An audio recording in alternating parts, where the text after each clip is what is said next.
Good morning, my dear friends. I am Professor M.H. Annaya. I welcome you all to my channel, Dr. M.H. Annaya Academy. Friends, in today's YouTube video, let us learn about the application of Varignon's theorem and a problem based on that. So, the question for today's session reads like this. The frame shown in figure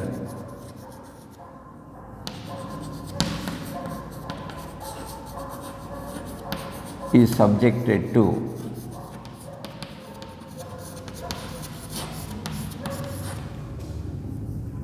inclined, vertical and horizontal forces.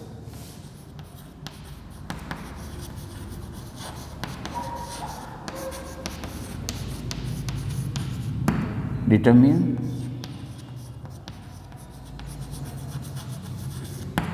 the magnitude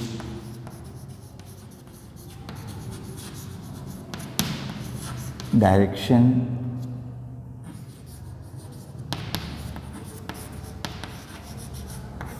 and location of the resultant R.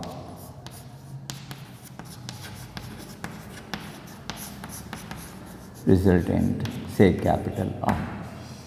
Friends, when you come back to this problem, you see you have got a frame like this and it is subjected to a vertical load of 300 Newton, a horizontal load of 400 Newton in the x direction, a load of 200 Newton inclined at 60 degrees to the horizontal downward, and finally another load which is at a slope of 3 by 4 and its magnitude is 500 Newton. Friends, now we are required to find the magnitude and direction of the resultant, and also we have to locate where the resultant acts in that frame. Friends, before we proceed with the problem, let us write down the free body diagram of this particular problem, in which all these forces are lying on the same plane, that is a coplanar system of forces, but these forces, when they are produced either backward or forward, they do not meet at a common point. Hence, this is a problem and the application of Varignon's theorem, where the forces are coplanar but not concurrent. So, let me write down the free body diagram of this, and then along with this let us also show what are the resolved components of these 1, 2, 4 forces. So, friends, I am just repeating that the frame is like this, and say this is point O. I will take up the forces one by one and let us find out what are the components of these forces. Friend, I am starting from this force. This is 200 Newton at 60 degrees to the horizontal. So, when resolved, it gives at this point a horizontal component of 200 cos 60, and the vertical component will act downward, that is 200 sin 60. Sin 60 degree. Friends, if you come to this point O, there is a horizontal load of 400 Newton acting to the right. Along with this, at the same point you have a vertical load of 300 Newton acting at O. So, this is 300 Newton. 300 Newton. And finally, we have another force here which is acting at an angle of 3 by 4. So, let us find out what that angle is. So, I'll just mark it here. This is a 500 Newton force, and the slope of this is given by the formula tan theta 3 by 4. So, let us find out the value when we come into the actual solution of the problem. And friends, again here all these distances are given. Probably we'll take them later on when we take up the actual problem. So friends, here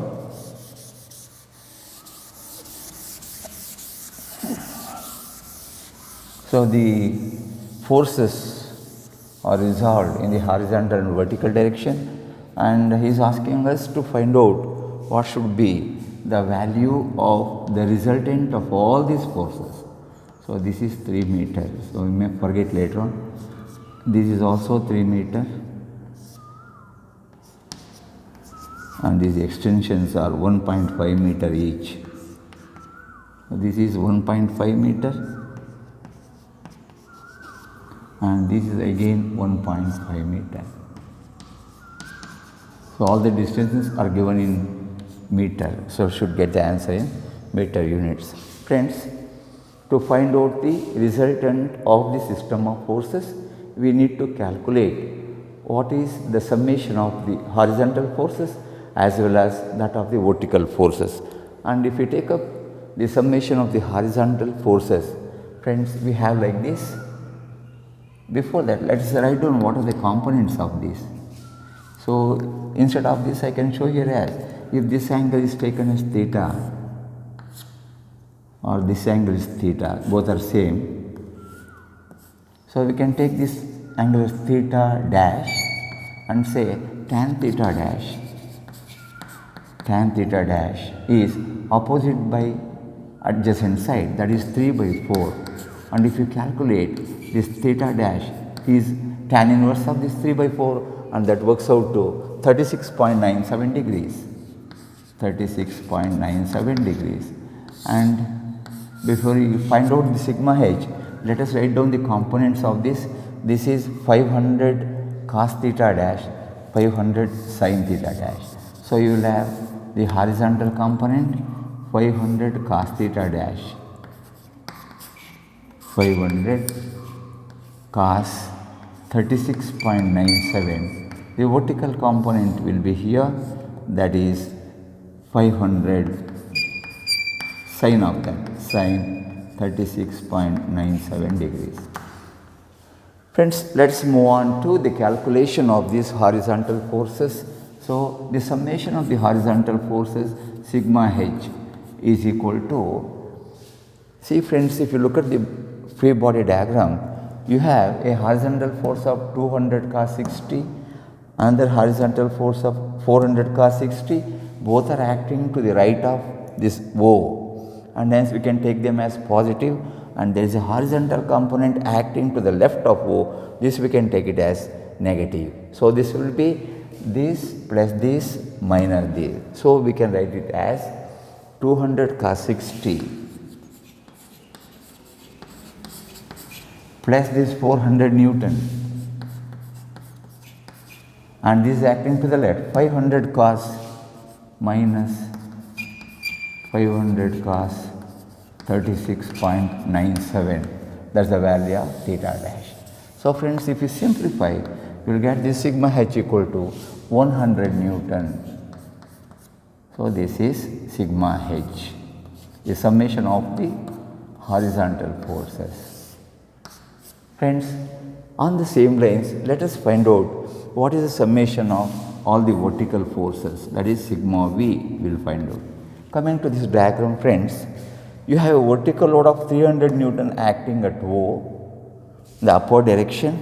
The downward direction you have got 500 sin 36.97, and again another one 200 sin 60 acting downward. So for 300 Newtonian acting upward, we will take it as positive, and for these two we will fix negative sign because they are acting in the opposite direction of this 300 Newton.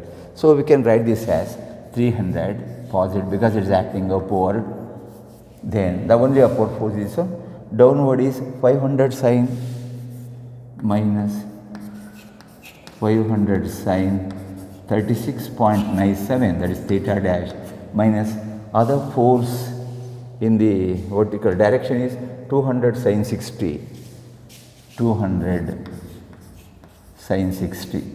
If you simplify this using the calculator, you get this value as 173.2 21 Newton. Friends, we have sigma V, we have sigma H, and we know how to find out the resultant, and very obviously the resultant R is given by square root of sigma H whole square plus sigma V whole square. We know the value of sigma H, it is square root of 100 square to the value of sigma H. Sigma V is minus 173, it is minus 173.21 Newton. So square this. So it works out finally as R is equal to 200 Newton. So what is the meaning of this R is equal to 200 Newton? It says that the resultant of all these forces acting on the frame are just equivalent to the resultant of this, or the effect produced by all these forces together is equivalent to the effect produced by this R acting at some angle theta, which you are going to find out. Okay. Now friends, let us move on to finding out the angle at which this resultant is acting. Friends, you know the formula.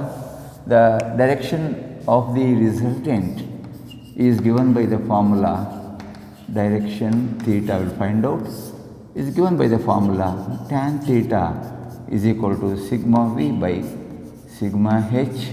Sigma V is minus 173.21 and the value of this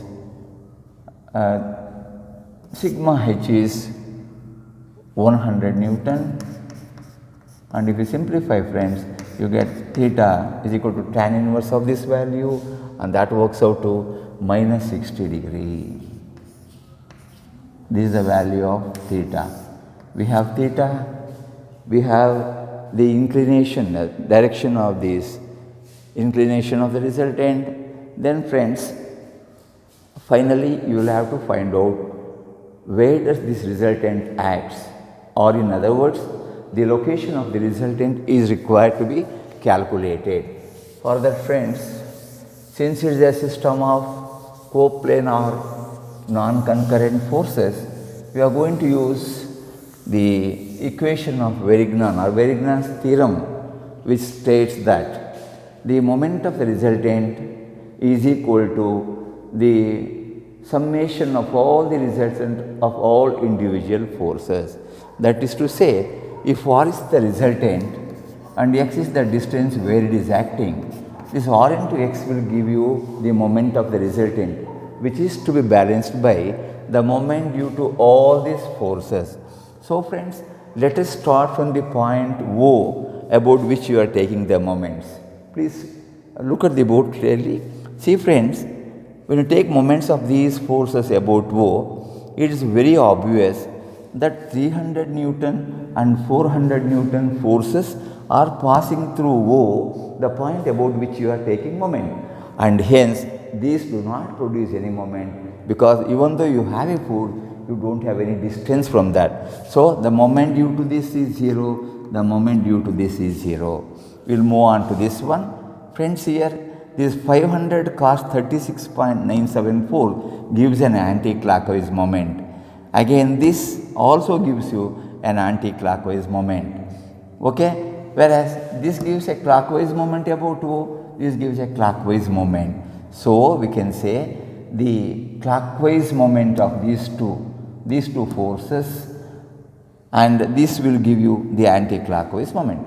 So let me take the clockwise moment as positive about O. So we can say 200 sin 60 into 1.5, 200 sin 60 into 1.5, that is the distance in meter, a clockwise moment.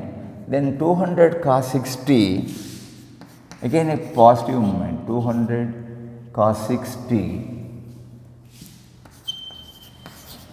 multiplied by this perpendicular distance, these 3 plus 3, 6 meters into 6 is the moment due to, both are positive, whereas these two will give you anti-clockwise moment, that is 500 cos 60 into that distance minus 500 cos 36.97 multiplied by what distance? This distance is 3 meter again. This is 3 meter into 3 meter 3 minus this gives you an anti-clockwise moment again, but distance should be taken as 1.5 meter. The force into perpendicular distance minus 500 sine 36.97 multiplied by the perpendicular distance is 1.5. Friends, if you simplify this and if you put the value of this x, you will be getting x is equal to a value of minus 3.95. It's in meter because all the distances are given in meter. So what does this mean? We know the inclination of the resultant, that is theta is equal to minus 60 degrees. So it has to act about from this point. The resultant is value is this 200 Newton, and that should produce a moment of r into x, and that will be acting somewhere here because the moment, the value of this theta is negative, so it has to produce a moment like this. It has to produce an anti-clockwise moment. And what is the distance?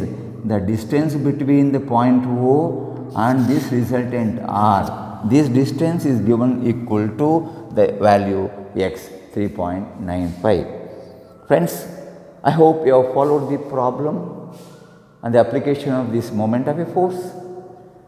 If you have not subscribed to my channel, do subscribe it today without fail. Please share the information with all your friends. Give a liking. Have a wonderful day.